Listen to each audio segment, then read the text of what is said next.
I'm going to try and explain what it feels like to be here right now, which is a weird feeling. It's a little bit like getting ready to go to space, and a little bit like getting ready to be released from jail after decades. It's the most exhilarating feeling, exciting feeling, scary feeling. I'm sitting outside the hotel in Le Marin, which is a little town near a huge marina in Martinique in the Lesser Antilles. The wind is blowing through, and there have been gales last night. It's been heavy weather. I flew down to Guadeloupe on Wednesday and spent the night, and then caught a small plane over with the boat broker, JP, yesterday morning, and we spent the day going over what will be our new boat, most likely, sailing vessel Ibis. Walking up to her to see the boat just sitting there, gently swaying in the marina, I felt electricity go up my spine. It was shocking. It was awesome. It was unbelievable to really try and wrap my mind around what Helen and I have put in motion. To leave our lives as we know it. To leave everything as we know it. To sell our house, to sell our cars, to sell most of our belongings, and move into a 150 square foot boat and take our two prized possessions, our children, around the world on an adventure that even right now has very little form. I've been asked a million times, are you crazy?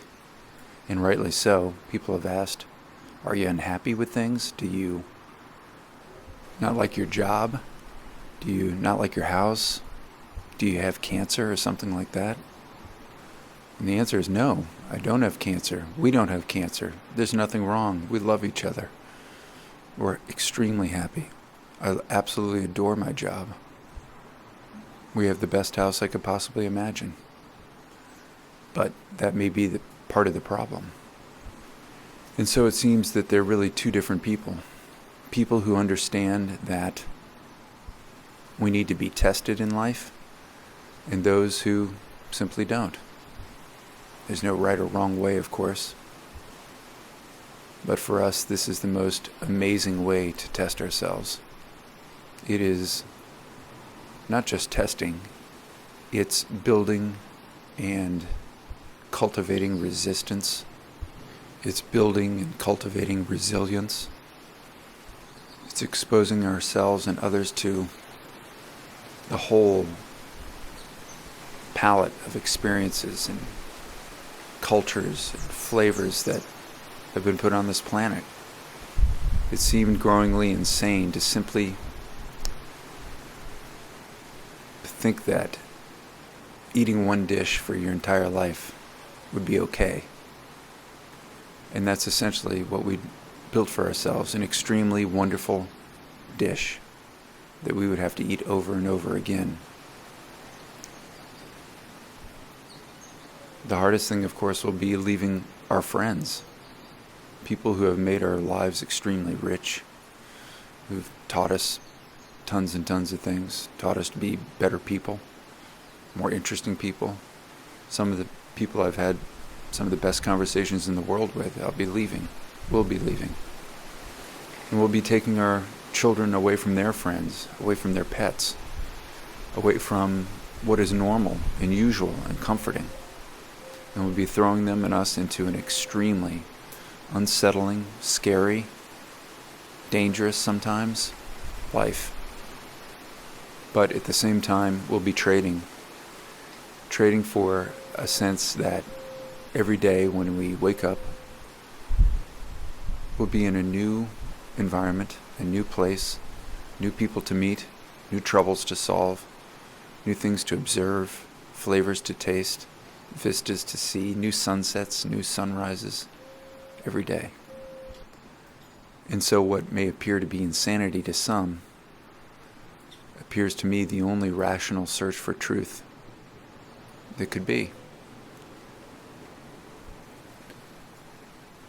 We search for meaning in life in so many different ways, and of course this is just one different way.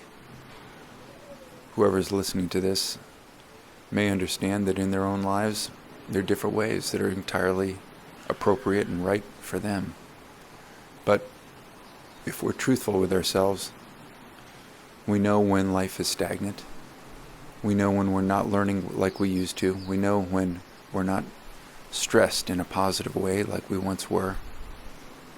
It's kind of like getting out of school.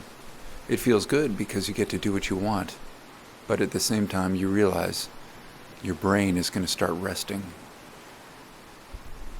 And as it is said, travel does for the soul what education does for the mind. So as the sun is rising over the sea here in Martinique, the day is going to be something like this.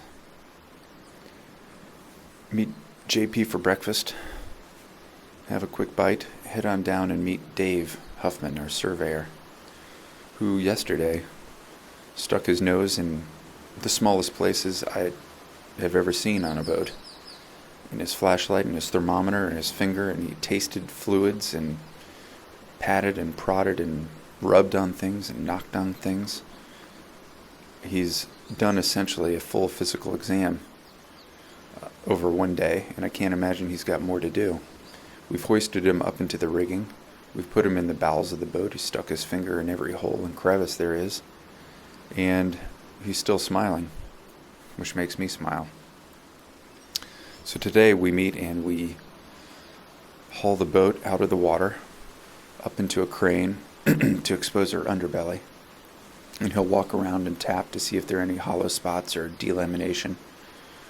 And then, after being satisfied, hopefully, we will put her back in the water and head out to sea for a sea trial. We'll run the engine, put up the sails, lean her away from the wind, and see what happens. See if she can take a strong breeze. And then tonight, JP and I head back to Guadeloupe, and then a flight home on Saturday. While there have been many adventurers and intrepid explorers in the world, I'm hoping we might be able to take you along with us and explain and show you the magnificence of the planet. I have no idea what's going to happen, but that's what adventure is.